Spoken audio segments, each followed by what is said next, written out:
I'm Janet, 28, female. I live in a small, quiet town where the biggest news is usually a new flavor at the local ice cream shop. For the last 6 years, my life has revolved around two things: my family and my work as an animal groomer at the Gilded Leash, a boutique pet spa that I helped build from the ground up. I thought my life was stable, my future secure, and my boss a man I could trust. But I was about to learn that loyalty is a one-way street, and that the deepest grief can be twisted into a weapon by the cruelest of people. This is the story of how I lost everything in a single heartless phone call, and how I used my pain to dismantle the empire of the man who wronged me. Before this story unfolds, I'd love to connect with you.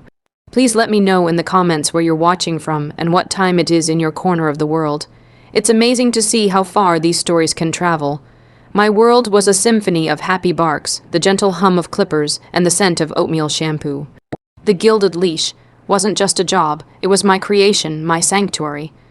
I was the first employee Leo Vance hired when he moved to town 6 years ago with a fancy business degree and a dream of cornering the luxury pet market.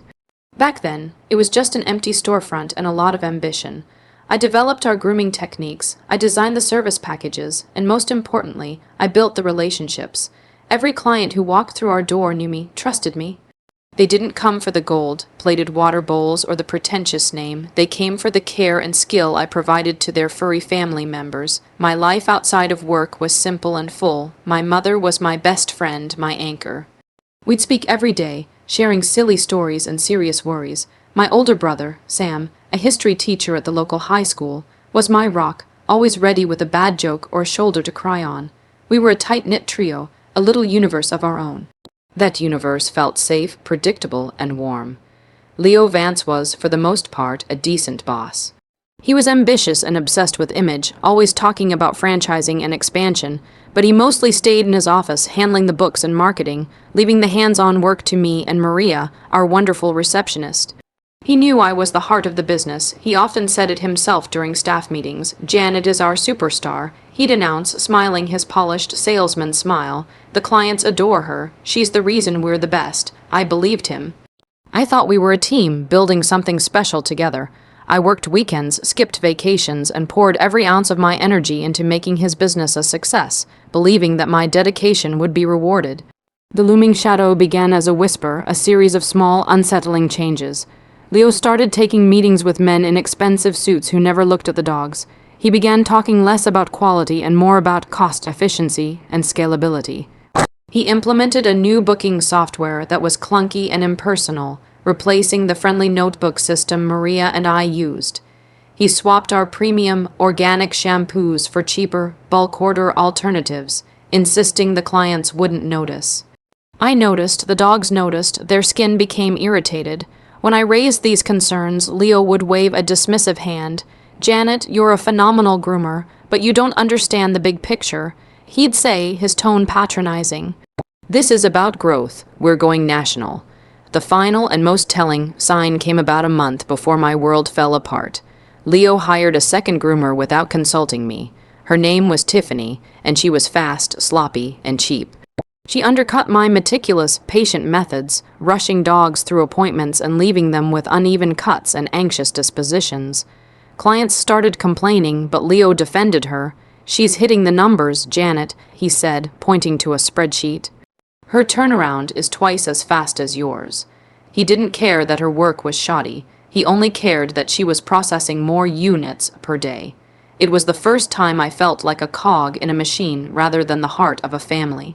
But even then, I couldn't have imagined the darkness that was about to descend. My focus was shifting anyway. My mom had been feeling tired for a few months, and her doctor's appointments were becoming more frequent and more serious. The shadow over my work life was nothing compared to the eclipse threatening my home. I pushed my worries about Leo aside, focusing all my love and attention on the woman who mattered most. The call from my brother Sam came on a Tuesday morning. I was in the middle of calming a nervous golden retriever, whispering reassurances as I gently trimmed the fur around its paws. My phone buzzed in my pocket, displaying Sam's name. I normally wouldn't answer during an appointment, but an icy dread washed over me. I excused myself, handing the leash to a surprised Tiffany. "Mom's gone." Sam choked out, his voice shattered. "She had a heart attack, it was fast. She's gone, Janet." the world dissolved into a silent, colorless roar. The salon, the dog, the hum of the dryers, it all faded away. I remember dropping the phone and Maria rushing to my side. The next few hours were a blur of tears, phone calls, and the hollow, gut-wrenching task of accepting the unacceptable. My vibrant, loving mother was no longer in the world. I called Leo immediately, my voice trembling. I explained what had happened and told him I would need to take time off for bereavement. His response was immediate and I thought sincere. "Oh my God, Janet, I am so sorry. Take all the time you need. Don't even think about work. Just be with your family. We'll handle everything here." His words were a small comfort in a sea of pain. I was grateful, believing that after 6 years of loyalty, he understood the gravity of my loss. The next few days were a waking nightmare. Sam and I moved through the motions of planning a funeral, surrounded by casseroles and condolences from kind neighbors. We chose photos, wrote a eulogy, and cried until we were empty. My phone was off most of the time. I couldn't bear the thought of small talk or meaningless notifications. Work was the furthest thing from my mind. I trusted Leo's words. I trusted that my professional life was secure while my personal life lay in ruins. The day of the funeral was cold and gray, a perfect reflection of my heart. The service was beautiful and agonizing. Friends and family shared memories of my mother, painting a portrait of the incredible woman she was. I stood beside her casket, holding Sam's hand, feeling a profound sense of dislocation, as if I were watching a movie of someone else's tragedy. It was during the reception, held in the quiet somber hall of the church, that my phone, which I had only just turned back on, began to vibrate. It was Leo. I thought it was strange for him to call on this day of all days. Maybe he was just calling to check in, to offer his condolences again. I stepped away from the small crowd, seeking a quiet corner near a stained glass window. "Hello." I answered, my voice hoarse. "Janet, hey," he said, his voice brisk and devoid of any warmth. "Listen, I know today's a tough day for you, and I'm sorry to bother you, but we need to talk." I was confused. "Okay, is everything all right at the salon?" "Everything's fine," he said. "In fact, it's more than fine. We had a record-breaking week." There was a pause. I could hear him shuffling papers in the background. "Look, I'll just get straight to it. Your absence has given me a new perspective on the business model. Tiffany has been handling the entire workload, and our productivity is up 40%. It's made me realize that we need to streamline our operations." The cold dread from before returned, sharp and piercing. "What are you trying to say, Leo?" "I'm saying," he continued, his voice utterly detached, "that your position is no longer financially viable for the company's new direction. The gilded leash is moving towards a high volume, efficiency, focused model, and your slower, more personal approach just doesn't fit anymore. I have to let you go. Your final paycheck is in the mail." I couldn't speak. The air left my lungs. He was firing me. He was firing me while I was standing at my own mother's funeral reception. The cruelty was so profound, so absolute, it was almost surreal. "Leo," I whispered, my hand shaking, You're firing me now today. It's just business, Janet," he said, his voice clipped and impatient as if I were the one being unreasonable. "There's never a good time for these things. I have investors to answer to now. I'm sure you understand. Again, my condolences for your mother. I wish you the best." Then he hung up. I stood there, phone in hand, staring at the muted colors of the stained glass. The sounds of mourning around me seemed to come from a great distance. In that moment, something inside me broke. The grief for my mother, a pure and devastating sorrow, became entangled with a new, venomous feeling, a cold, hard rage. He hadn't just fired me. He had desecrated my grief. He had taken the worst day of my life and made it infinitely, unforgivably worse. He had used my personal tragedy as a business opportunity. And as I stood there, trembling not from sadness but from a sudden, icy resolve, I knew one thing for certain. He would not get away with it. The week after the funeral was a hollow echo. Sam tried his best, making sure I ate and encouraging me to talk, but I felt encased in ice. The grief was a constant, heavy weight, but now it had a sharp edge of betrayal. Every time I closed my eyes, I heard Leo's clinical, dismissive voice, "It's just business." The phrase echoed in my mind, a cruel mantra. He had reduced my 6 years of passion, my relationships with clients, my very identity, to a line on a spreadsheet that was no longer financially viable. My first instinct was to lash out, to post on social media, to tell everyone what he had done. But Sam, ever the strategist, calmed me down. Janet, think, he urged gently one evening as I stared blankly at my laptop. A messy, emotional post will make you look unstable. He'll just deny it or twist it. People like Leo are masters of spin. If you're going to do something, you have to be smart, you have to be strategic. He was right. Rage was a fuel, but it wasn't a plan. I needed more than just my word against his. I needed proof, not just proof of his cruelty, but proof of his weakness. Leo was obsessed with numbers, with profit margins and efficiency. His business was his pride, his entire identity. To hurt him, I had to hit him where he lived, his bottom line and his reputation. And to do that, I had to understand the business I had helped build better than he did. My mind started to work, the fog of grief parting just enough to let a single, determined thought through. I had spent 6 years at the Gilded Leash. I knew its inner workings, its strengths, and more importantly, its vulnerabilities. I knew the clients, their pets, their schedules, and their preferences. I also knew that Leo, for all his talk of big-picture business, was lazy with the details. He delegated everything he found tedious. The key, I realized, was Maria. She was still working at the salon, and she had been horrified by what Leo had done. She had texted me countless times, expressing her disgust and offering her support. I decided to take her up on it. We met for coffee at a small cafe far from the salon. Her eyes were full of sympathy and anger on my behalf. "I can't believe he did that, Janet," she whispered, looking around nervously. "He's become a monster. He walks around like a king, talking about his new investors and the franchising deal. That was the word I needed, investors. New investors wouldn't have the full picture. They would have only seen the numbers Leo wanted them to see. Maria," I said, leaning forward, "I need your help. I'm not asking you to risk your job, but I need information. Do you still have access to the old appointment books, the paper ones from before the new software?" Her eyes lit up.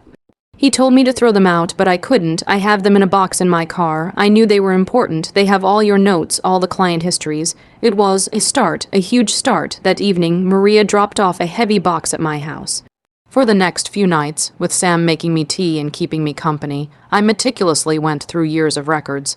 I wasn't just looking at names and dates. I was looking for patterns. I referenced the old paper logs with my own memories, building a detailed database of our most loyal, high-value clients. The ones who had been with me since the beginning, the ones who requested me specifically, the ones who spent thousands of dollars a year on premium services. As I dug deeper, I found the secret hiding in the numbers. I started looking at the salon's online reviews. Before I left, we had a flawless 5-star rating. In the few weeks since my departure, new reviews were trickling in. 1 star, 2 stars, my dog came home with razor burn. The groomer was rough and seemed rushed, and not the same quality it used to be. What happened to Janet? Then I found the real treasure. While cleaning out my old work locker, which Maria had kindly packed for me, I found a USB drive I'd forgotten about. It contained old quarterly reports I had helped Leo prepare a year ago, before his new direction. I compared those old reports, which detailed client retention rates and satisfaction scores, with the salon's current public-facing data. The picture was clear. Leo was projecting massive growth to his investors based on the sterling reputation I had built.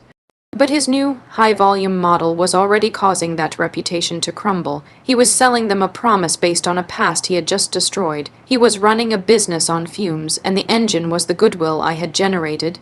The secret in the numbers was simple. The Gilded Leash without me was a sham, and I had the data to prove it.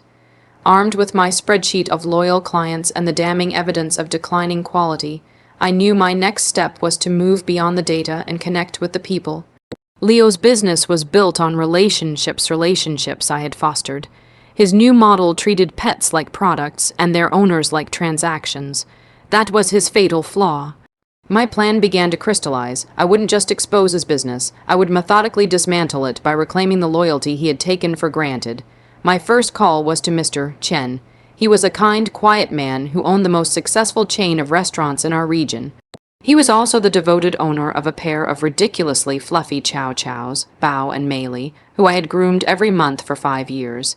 He valued quality and loyalty above all else, in his own business and in the services he used. When I called him, I didn't lead with my anger or my sob story. I simply told him I was no longer with the Gilded Leash and was considering my next steps. "Janet, what a surprise," he said, his voice warm but concerned. I must be honest. My wife and I were just discussing our last visit. The new groomer. She did not have your touch. Maylie has been anxious ever since. We were considering finding somewhere else. Where are you going? His reaction confirmed everything. I explained the situation calmly and factually, leaving out the most brutal details but making it clear that my departure was not my choice and was due to a change in the salon's business philosophy towards a high-volume, lower-quality model. Mr. Chen was silent for a moment. When he spoke again, his voice was firm. This is a foolish business decision on his part. A service business is only as good as its people. Janet, you have a gift. If you decide to start your own service, you will have a line of customers on day one. Let me know what you need: a loan, business advice, a location. My offer is sincere. His words were like a healing balm on a raw wound. It wasn't just about the business offer, it was the validation. It proved that my work mattered, that my value was real. I thanked him profusely and told him I would be in touch. His belief in me solidified my resolve.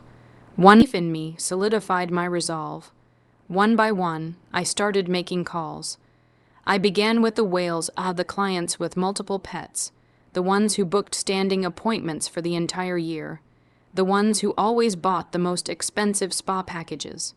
I used the same calm, professional script with each of them. I wasn't poaching clients, I was simply informing my professional contacts of my change in employment status. The response was overwhelming and unanimous. Story after story mirrored Mr. Chen's. One woman told me her prize, winning poodle, came back with a nick on its ear. Another said her skittish rescue dog, who only ever trusted me, had been terrified of the new groomer. They weren't just clients, they were people who loved their pets deeply and had trusted me with a member of their family. They felt betrayed by the salon's sudden drop in standards. With each call, I gathered more than just support.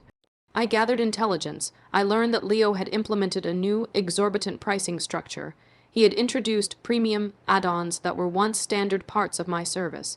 He was charging more for less, banking on the idea that his clientele was wealthy and wouldn't notice. But they noticed everything. They noticed the cheap shampoo, the rushed service, and most of all, they noticed I was gone. Maria became my inside source, providing crucial updates. She told me that cancellations were piling up. Tiffany, the new groomer, was overwhelmed and making more mistakes. Leo was in a constant state of fury, blaming her for the negative reviews and refusing to see that he was the architect of his own problems. He had started offering steep discounts to lure new customers, cheapening the luxury a brand he was so proud of. The gilded leash was bleeding, and he was trying to slap a bandage on a severed artery. By the end of the week, I had a list of over 50 clients who had pledged to follow me wherever I went. They weren't just names on a list, they were a network. They were influential people in our community. Doctors, lawyers, small business owners like Mr. Chen. The paw prints were all connected, leading directly away from the gilded leash and forming a path to my future. All I had to do now was build a place for them to go. With the support of my former clients secured, the next phase of the plan was to turn their private dissatisfaction into a public narrative. Leo's entire brand was built on an illusion of prestige and exclusivity. I needed to shatter that illusion, not with a loud explosion, but with 1,000 tiny cracks. I had to create an atmosphere of whispers, a growing murmur of discontent that would become too loud for him or his investors to ignore. My brother Sam, with his historian's mind, called it a campaign of reputational attrition. It sounded clinical, but the execution was elegantly simple. I didn't have to lie or exaggerate, I just had to encourage people to share their truth. I started by creating a private social media group for discerning pet owners of our town. I invited the 50 clients who had pledged their loyalty. The group was framed as a positive space to share pet care tips, recommend vets, and discuss quality local services. My first post was subtle. I announced that I was in the early stages of planning a new, independent grooming business focused on personalized, compassionate care. I asked them what services they would value most. The floodgates opened. In the comments, client after client began to share their recent negative experiences at the Gilded Leash, all under the guise of explaining what they didn't want in a grooming service. "I'd love a place that doesn't rush," one wrote. "My poor Fluffy came back from the Gilded Leash last week so stressed out." Another added, "Definitely a service that uses high-quality, hypoallergenic products. The cheap stuff they're using now at the leash gave my dog a rash." Every comment was a stone thrown at Leo's glass house. The beauty of it was that I was barely involved. I was merely the moderator of a community forum where his former customers were independently and organically sharing their legitimate complaints. The group grew quickly as members invited other dissatisfied pet owners. Within 2 weeks, it had over 200 members. It became the de facto place to go for honest reviews of local pet services, and the verdict on the gilded leash was brutal. Meanwhile, Mr. Chen proved to be an invaluable ally. He was a respected figure in the local business community. He didn't need to shout from the rooftops. A few quiet words in the right ears were enough. He mentioned his disappointment with the gilded leash to his colleagues at the Chamber of Commerce. He casually told his friends at the country club that the place had gone downhill since their best groomer left. These were influential people, the exact demographic Leo courted. A negative word of mouth recommendation from someone like Mr. Chen was poison to a luxury brand. The online reviews for the gilded leash continued to plummet. Where once there was a perfect 5-star rating, it now hovered at a dismal 2.5. Maria told me Leo was losing his mind. He tried to control the damage, offering refunds and free services to people who left bad reviews, but it only made him look desperate. He even tried to pay the review sites to remove the negative comments, but he couldn't stop the tide. The final piece of this phase was a carefully crafted anonymous tip. I compiled a package of information, the old quarterly reports showing high satisfaction under my tenure, screenshots of the dozens of recent negative reviews, and a summary of the client feedback from my private group, highlighting the decline in quality since my departure. I sent it from a public library computer to a local business reporter who had a reputation for sniffing out stories about companies that weren't what they seemed. I didn't mention my name or the circumstances of my firing. I simply framed it as a tip about a local business whose service quality had fallen dramatically after a change in management, and which might not be delivering on the promises made to its new investors. The whispers were now a rising chorus. Leo was no longer just dealing with a few unhappy customers. He was facing a community-wide reputation crisis. His brand was becoming toxic. Maria told me the phone had almost stopped ringing. Walk-in appointments, once their bread and butter, had dried up completely. He was hemorrhaging money, and the story wasn't his to control anymore. The stage was set for the final act. While Leo was busy fighting a losing battle against public opinion, I was building my comeback. Mr. Chen was true to his word. He signed a small business loan for me, giving me the capital I needed without the predatory interest rates a bank would have offered. Consider it an investment in quality, Janet, he said, signing the papers. And in a person I trust. He also helped me find the perfect location, a small, charming storefront that had recently become available. It was on a quiet, upscale street, just 3 blocks away from the Gilded Leash. It was a bold move, planting my flag right on his doorstep, but it was a necessary one. I wanted him to see my success every single day on his way to his failing business. I named my new salon Janet's Place. It was simple, personal, and direct. There was no gilding, no pretense. The message was clear. You weren't coming for a fancy brand, you were coming for me. Sam and I spent every waking hour renovating the space. We painted the walls a calming sage green, installed warm, inviting lighting, and built comfortable, safe grooming stations. I invested in the best equipment and the highest, quality organic products, the very things Leo had dismissed as unnecessary expenses. Maria, having finally had enough of Leo's tyranny and the sinking ship, quit the Gilded Leash and joined me as my salon manager. Her departure was another nail in Leo's coffin. She was the friendly, familiar face that clients knew, and her leaving signaled that the last vestige of the old, trusted business was gone. Our grand opening was planned with meticulous, strategic care. We scheduled it for a Saturday, a month after I secured the location. I sent out personalized, beautifully designed invitations to every single client on my list. The announcement in our private social media group was met with a tidal wave of excitement and RSVPs. We also took out a modest ad in the local paper, not to attract new clients, but to make sure Leo saw it. The day of the grand opening was bright and sunny. We didn't just open our doors, we threw a community event. We had a pet photographer taking free portraits, a local bakery providing dog-friendly treats, and adoption booths for the local animal shelter. The turnout was beyond my wildest dreams. The sidewalk was packed. All my old clients were there, their happy dogs straining at their leashes, eager to greet me. Mr. Chen came with Bao and Meili, beaming with pride. The business reporter I had tipped off even showed up, intrigued by the buzz around this new venture.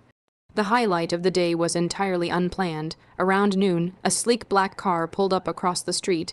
Leo Vance stepped out. He stood there for a long time, watching the joyful, bustling scene.